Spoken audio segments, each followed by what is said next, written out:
The banker, who was known for his snobbish manner, looked down on Mrs. Eleanor as she entered the bank to receive her long-awaited inheritance. Mrs. Eleanor was widowed and distraught.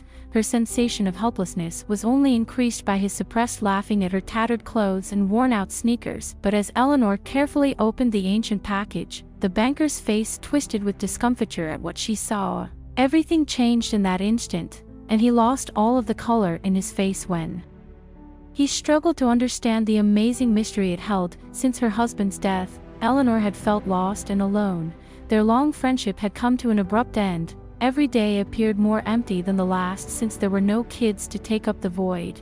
Although the idea of having to answer to letters about her husband's death had seemed frightening, she was beginning to feel a tentative resolution stirring within her. She had been thinking about one specific envelope for weeks. Its azure color held a mysterious allure. Eleanor, seated at her dining table, unfolded its contents with great care, her eyes going wide with shock at the shocking news that her husband had bequeathed her a fortune. Their combined bank account was evidence of their meager means.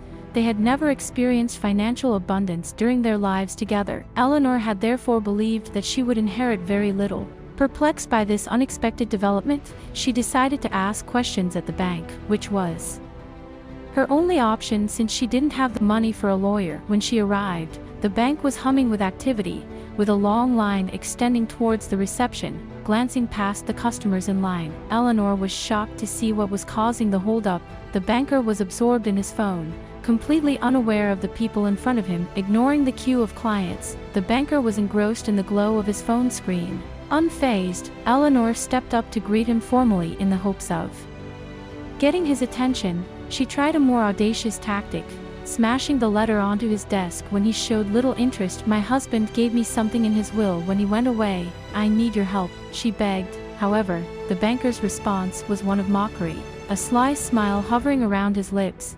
Rather than sympathy, "Whatever your husband left you isn't worth our time, or mine," he angrily shot out. Setting off a raucous round of applause from his peers, Eleanor grew enraged and promised to hold him accountable for his callous behavior. Eleanor persevered despite his initial hesitation, and reluctantly the banker decided to investigate the situation. He motioned her to a chair and told her to wait while he went into the back offices. Eleanor nodded and sat among the couches and magazines, forcing a grin.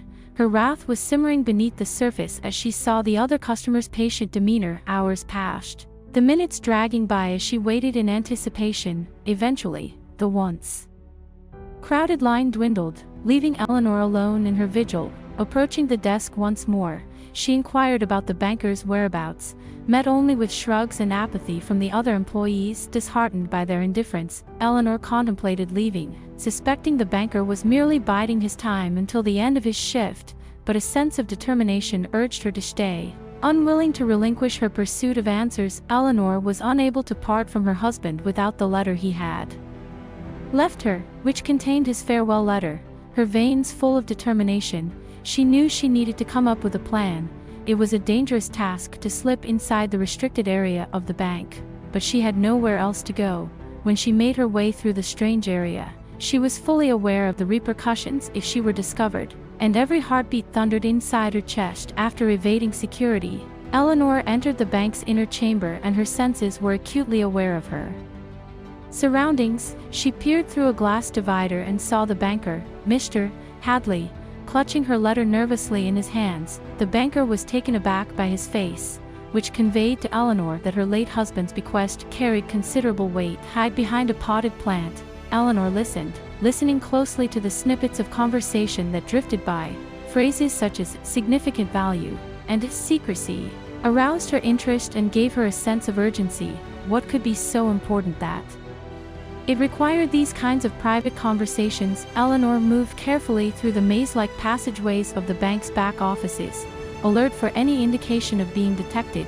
Then a guard appeared in the distance, so she had to catch her breath and think of a good excuse to hide. When she told the worried bank manager about her unintentional entry into the restricted area, Eleanor's heart raced. He smiled gently, reassured her, and took her to a little spot so they could talk. When Eleanor recounted the troubling conversation she had overheard, the manager listened intently, his expression grave. "I understand your concerns," he assured her, "We will investigate this matter thoroughly." Returning from his discussion with the banker, the manager's demeanor had shifted. With a solemn tone, he addressed Eleanor, revealing a hidden account in her late husband's name, one she had been unaware of. The revelation left her stunned, feeling as though she stood on the precipice of a long-held secret. Before the account could be accessed, the manager clarified that prudence and obedience to legal procedures were required. Eleanor understood that the banker's irritation was due to the extra labor needed to satisfy her husband's demands, a physical link to her late spouse. The manager passed a little brass key across the desk after taking the proper steps as instructed by the liquidator. The manager muttered, "This is his way of saying goodbye to you one last time." A safety deposit box containing priceless mementos and recollections her late husband left behind was unlocked with the key, serving as a moving reminder of his unwavering love and consideration. Eleanor took the key with reverence and appreciation, and she felt a wave of comfort and closure pass through her. The key to a private vault that he had stashed away, a last keepsake from the man who had shared her life and now her mystery. Eleanor felt an intense bond with her late spouse. Eleanor slid the key into the safety deposit box and heard the lock click open with a whisper in the quiet hum of the vault. Breathing hard, she opened it and saw old pictures, jewelry, and documents, each representing a hitherto hidden aspect of their shared life. When she realized this box might hold answers to questions she hadn't even known to ask, her palms trembled. Eleanor unfolded the letters, handling them as though they were delicate leaves from a bygone era. She glanced through the papers her husband had written, carefully detailing the course he wanted her to take while he was away. He had included accounts, contacts, and directions. Nothing was left to chance. The last envelope she opened held an address and a little key in addition to a letter. Eleanor felt a mixture of excitement and seriousness when she got set to follow this last lead, eager to discover the complete scope of the surprise her husband had been planning all along. Equipped with the key and her husband's letter of address, Eleanor set out on what she felt was the end of a journey she had no idea she was on. Eleanor arrived at a plain house to find herself facing a young family, a couple with a toddler, who were looking at her in shock at this unexpected guest. "May we help you?" they asked. Eleanor's voice quivered when she introduced herself, the key in her hand evidence of her connection to both the residence and its occupants. The beneficiaries of her husband's clandestine investments, invited to sit, they shared cups of tea, unraveling the untold narrative her husband had left behind. They spoke of a nameless benefactor, kind and generous, who turned out to be the man Eleanor had wed, the secret sustenance he had provided for this family serving as a testament to a facet of him she had never glimpsed, a chapter of his life concealed until now. The most poignant revelation came when the woman softly uttered the words, "Your husband was my father." It was a moment that arrested time for Eleanor. A child born of that particular link showed affection when she struggled with the news in front of her. With a tentative tone, the young lady started to slowly reveal the details of her background. Eleanor listened carefully, the story disturbing and yet revealing details she had not even noticed. She began to understand the intricacies and depths of the guy she had loved through this story, domains he had never revealed. With this new understanding came the ability to forgive, since Eleanor realized that her husband's acts were maybe motivated by a sincere attempt to make up for previous wrongs rather than by malicious intent. After a period of shock, the couple realized the importance of the house and gave it to Eleanor. Their generosity was evident when they welcomed her into their family and did not view her as an outsider. Eleanor was filled with mixed emotions when she sat among them, the room a blur as she struggled with the day's revelations. Her husband's secret existence gave her a sense of betrayal, but she couldn't help but feel warmly welcomed into the new family in front of her. With the passage of time, Eleanor's heart began to soften as she came to see that her husband's secret actions were not motivated by dishonesty but rather by a desire to atone. She experienced a sense of belonging when she became closer to the family and realized that they were, in a sense, an extension of her husband's world and, thus, a part of hers as well. Eleanor had a deep inward transformation when she held the little child who carried on her husband's lineage. At that crucial moment, she left behind a life spent with a guy she believed to be familiar and assumed the role of matriarch of a growing family, which she was only now starting to understand and accept. Eleanor was excited about the possibility of making new friends after realizing her new position as a matriarch and prospective ward. She was moved by her late husband's secret acts of kindness and decided to start a charity as a way to continue the good deeds he had done for the family he loved. Even though he was far away, this charity would spread beyond national boundaries, influencing people's lives and sustaining the good he had sowed. It would serve as a living tribute to a man whose love was both deep and complex. Eleanor started to understand the actual meaning of wealth when she got farther into the planning stages. It was measured by the lives that acts of kindness affected and lifted, not just by the amount of money in a bank account. Through this project, she viewed her late husband's legacy not as a fixed amount of money but as an infinite source of generosity that would grow and benefit the community he had quietly helped to nurture. That's all about the first story, and now let's watch another similar story. An old lady named Mrs. Emily ended up working as a maid for a wealthy family in order to provide for her cherished grandchild, but then she smashed a glass. An unintentional act of carelessness that eclipsed her dignity and left her feeling ashamed. All onlookers would be shocked and ashamed at what came next. Even at 80, Mrs. Emily showed fortitude in the face of adversity. She walked the streets in the sweltering heat, her hunched form a testament to her hardships. Every step she took when she distributed her modest resume to nearby businesses was accompanied by a mixture of uncertainty and hope, her thoughts racing with concerns. She wondered, will anyone hire me at my age? She was feeling trapped in a fog of grieving after losing her daughter and son-in-law in a horrific accident that added an agonizing layer of grief. Merely relying on her limited retirement assets, Mrs. Emily worried about her ability to support her recently orphaned 10-year-old granddaughter, Louisa. Her worn face testified to a lifetime of struggle and tenacity. How can I meet her needs with so little? She worried, exhausted and disheartened. Mrs. Emily trudged through the streets, her hunger and thirst gnawing at her after hours without sustenance. Pausing by a storefront, she overheard two affluent women discussing a need for a new maid. I'm desperate to find someone reliable, lamented one, named Shirley, her frustration evident. Mrs. Emily's heart quickened at the prospect of employment, igniting a spark of hope within her weary soul. A dim flicker of hope pierced through the darkness of her despairing circumstances. Excuse me, Mrs. Emily interjected, unable to resist the opportunity she overheard. I'm currently seeking employment and would deeply appreciate your consideration. Approaching the two women with a mixture of tremor and resolve, her eyes reflected both sorrow and anticipation when they pleaded for a chance to alleviate her struggles. But you're quite old, Shirley remarked brusquely, catching Mrs. Emily off guard with her blunt response. Undeterred, Mrs. Emily mustered her courage for another attempt. I bring with me years of experience as a maid, madam, she persisted, hoping her words would break through the barrier of prejudice. Though the women seemed fixated on her aged appearance, a glimmer of recognition dawned when Gloria quipped, well, at least she's too old to be a thief. Shirley, despite the sting of those words, they prompted Shirley to reconsider. True enough, she conceded, let's discuss it. Then, thus, Mrs. Emily received an offer to work at the Fidori Mansion, which is well known for its grandeur and exacting standards. Even though it was a terrifying prospect, she seized the possibility, seeing it as an opportunity to support her granddaughter and help out around the house. Determination became her constant companion throughout her early days at the estate.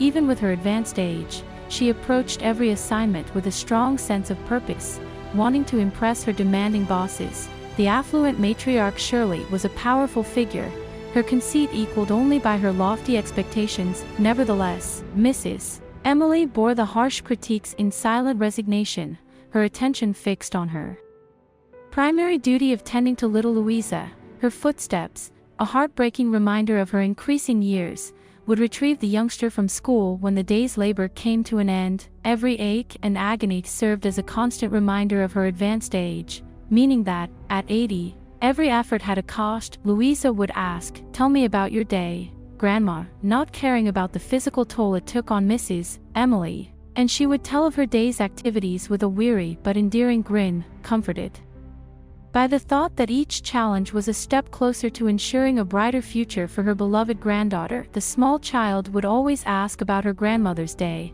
her eyes full of wonder. Mrs. Emily, however, would carefully shelter her from the hard realities she faced by disguising her own troubles behind a fake grin and telling her that everything was wonderful. This pattern turned into a daily routine, and Mrs. Emily had to put up with continuous criticism from her boss, Shirley.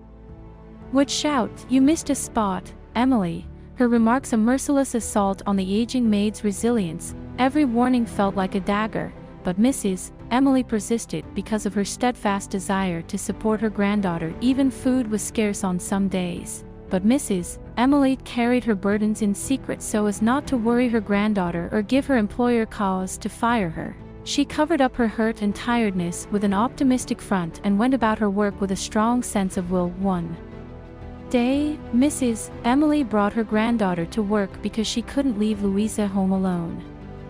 Shirley did not approve, but the little girl stayed dutifully hidden up in a quiet corner, holding her doll, assuring everyone, "I won't cause any trouble." She repeated her grandmother's advice. They had no idea that day would bring about such a sad turn of events. Mrs. Emily was assigned to prepare the table for an important dinner party that Shirley's husband was hosting after working non-stop all day.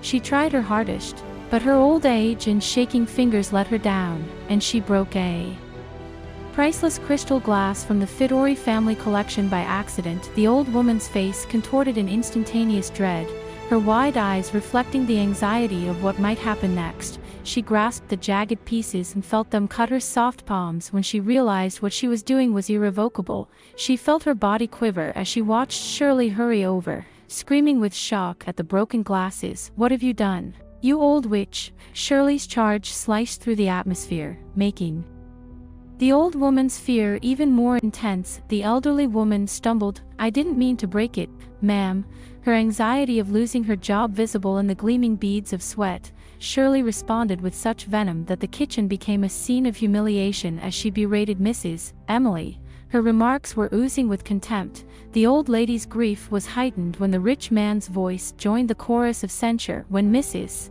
Emily attempted to explain herself amidst her trembling hands clutching the valuable shards, she was met with cold rejection.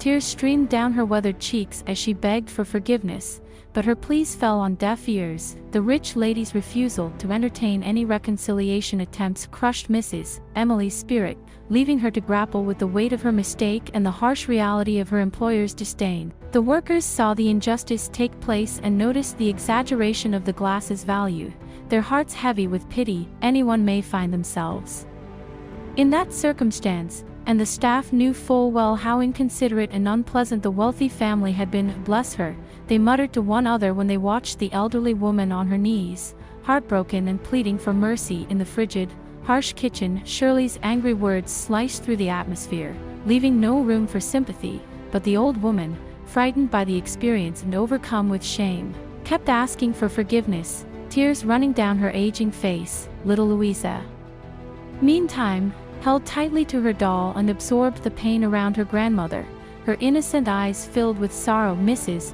Emily's hands were hurting and jagged from crying when she tried to collect the broken glass fragments, but Shirley's scathing remarks continued, adding insult to injury. Louisa, her tiny hands clutching her doll against her bosom, approached her grandma, unable to take the brutality any longer. She looked up, determined to meet Shirley's stare, and said, "Grandma and I will work hard to pay for the glass." "Ma'am, you don't need to be that cruel." Shirley and her husband responded with even more contempt despite the child's cries for help. "Put in a lot of effort at work. The old lady is so inept that she cannot even hold a glass without smashing it. You two are just a burden here." They shot back, sounding icy, "I want none of you to stay in my home any longer. Leave right away." Shirley's authoritative voice resounded throughout the opulent estate. Little Louisa knew, even at such a young age, how unfair it was to treat her grandmother. Her tears combined with Mrs. Emily's to create a somber symphony of hopelessness and defiance. "Don't fire her, please," the little girl begged through tears, her words a painful reminder of their precarious situation. "She has to buy food for us." A few attendees were taken aback by the heinous treatment they witnessed.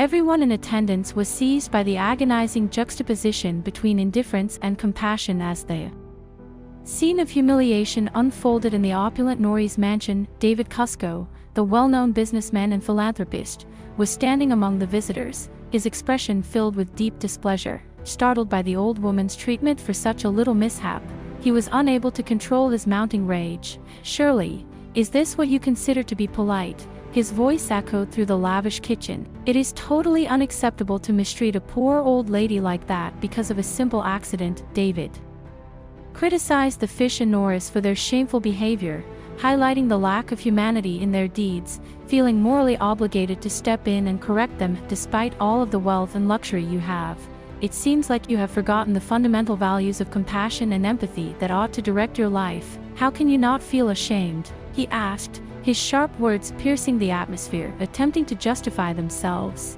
The millionaire couple found themselves feeling embarrassed under David's scrutiny. He was their wealthiest friend, always generous with them, making his reprimand particularly unexpected, reflecting on the sacrifices of his own mother, who toiled tirelessly until her final days to provide for him. David couldn't abide by such heartless treatment.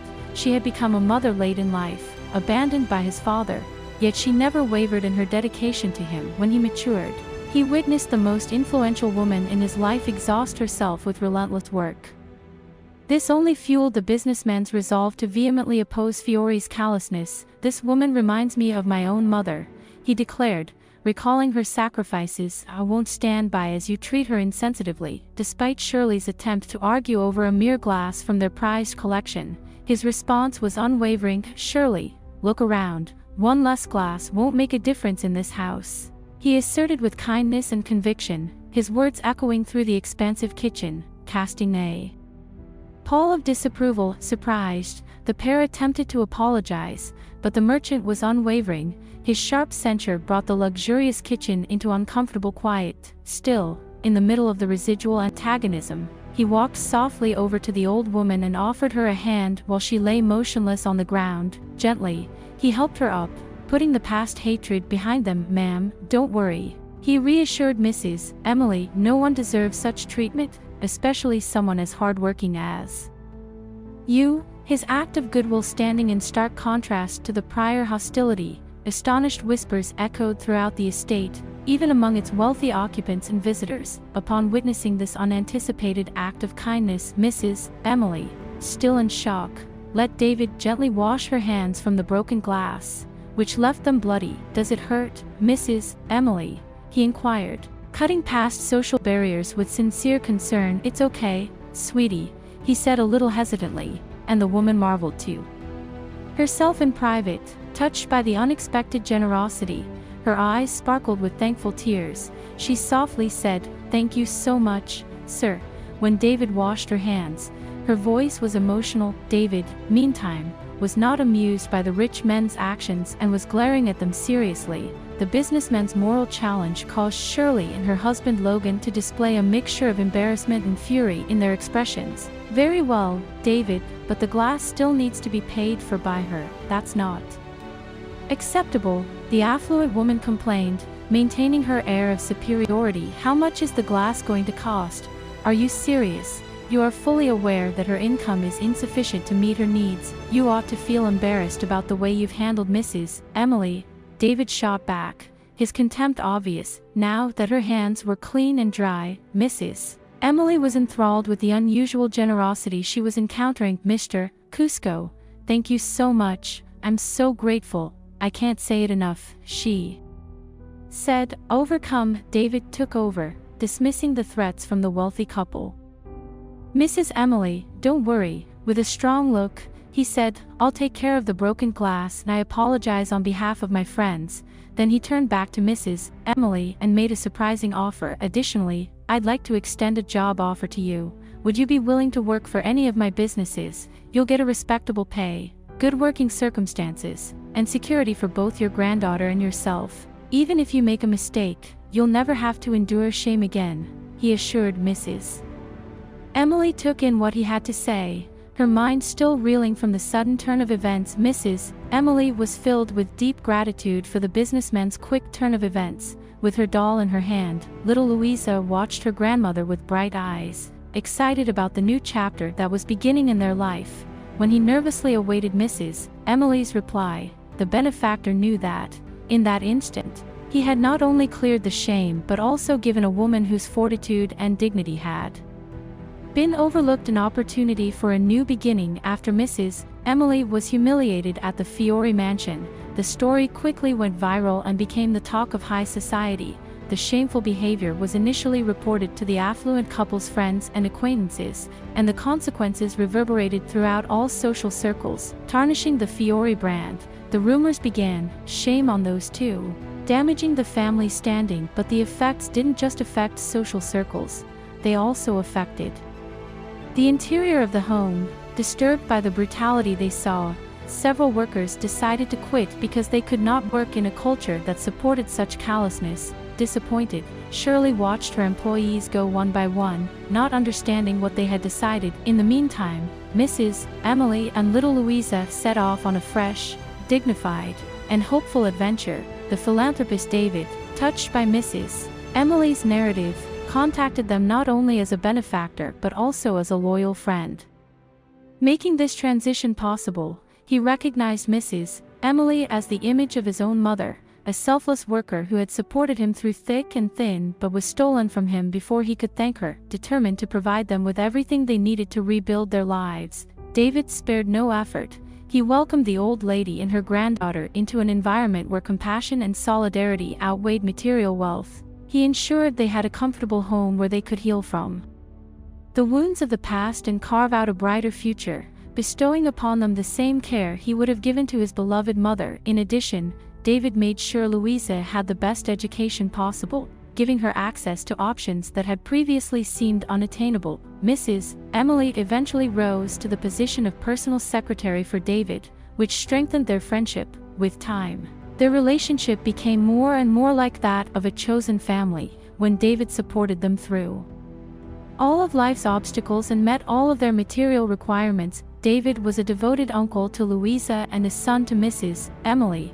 The Fiores, meanwhile, stayed apart in their opulent home and somberly considered the results of their deeds. There was a tangible hush that signaled the sadness of a broken home, replacing the once pervasive haughtiness and insensitivity. It was too late to undo the legacy of disgrace they had created. On the other hand, Mrs. Emily welcomed her fresh start, surrounded by true human warmth and the hope of a better future. That's all about this story, and now let's watch another similar story. After enduring a heart-wrenching breakup, Melissa resolved it was time to release the past, including the exquisite ring her ex had once given her. With a heavy heart, she entered a renowned jeweler's shop, hoping to part ways with the ring and perhaps gain some financial solace. The jeweler, Mr. Harris, gasped when he saw Melissa's eyes. He said, "Wait here, I'll be right back," before taking the ring and vanishing into a back room. Unaware of the startling surprise that awaited her, Melissa was left alone at the counter and couldn't help but feel a tinge of perplexity at the jeweler's response. A few minutes went by as the sound of approaching footfall echoed in the air.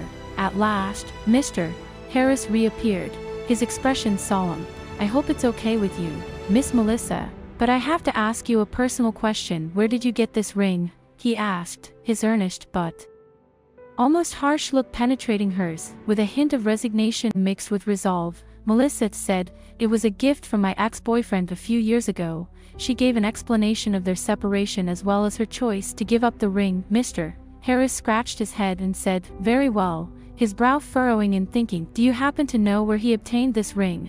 he went on, using measured language. Melissa shook her head and said that she'd always thought he got it from a jewelry store. Mr. Harris's voice suddenly became urgent as a change in tone occurred. "I appreciate you arriving so quickly.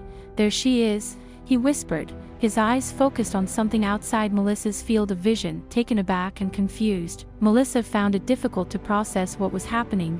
Reality didn't start to set in until she saw the man wearing a police uniform. "Ma'am, I'm afraid you have to come to the station with me," the officer said in a stern but sympathetic tone. Melissa let out a cry of incredulity. "What, me? Why?" she said. "I haven't done anything." with a mix of bewilderment and incredulity, but the cop didn't falter in his resolve or his determination. "To be clear, I'm not going to arrest you just yet," he stated in a firm voice. "I'm simply bringing you to the station so I can question you. We will release you if you can demonstrate that you have done nothing wrong. But if you want it to happen, you're going to need to persuade us all." Melissa hesitantly followed the police to his car and, as directed, took a seat in the back, tears welling up in her eyes. They had reached the police station when she looked out the window. When the car's engine was turned off, she entered and felt a tense sense of suspense as she looked around, not knowing what was in store for her. She had never even gotten a parking ticket because she had always followed the law and the regulations. "Hello, Melissa," a voice called out to her. "I'm Officer Davis," alerting her to a new presence in the space. "You appear to have already met Officer Johnson, one of my colleagues. I would like you to now tell us about the ring." Melissa's shock at the mention of the ring arose again. "The ring," she repeated, a hint of disbelief in her voice. "How is the ring doing?" "I received it from my ex-boyfriend just before he cheated on me with my closest friend. I still haven't forgiven either of them for it. And to be honest, I don't think I ever will," Melissa admitted, her voice tinged with lingering hurt. "When did he give it to you? Do you know where he bought it?" Officer Davis inquired, his tone gentle yet probing. Melissa shook her head. "No, I have no idea. He never told me, and I never cared enough to ask. Can someone please tell me what is going on?" "The ring you possess isn't just any ordinary piece of jewelry," Officer Davis explained, his expression grave. Melissa leaned forward, her anxiety palpable. "What do you mean?" That ring has a rich historical background," Melissa, with weighty words.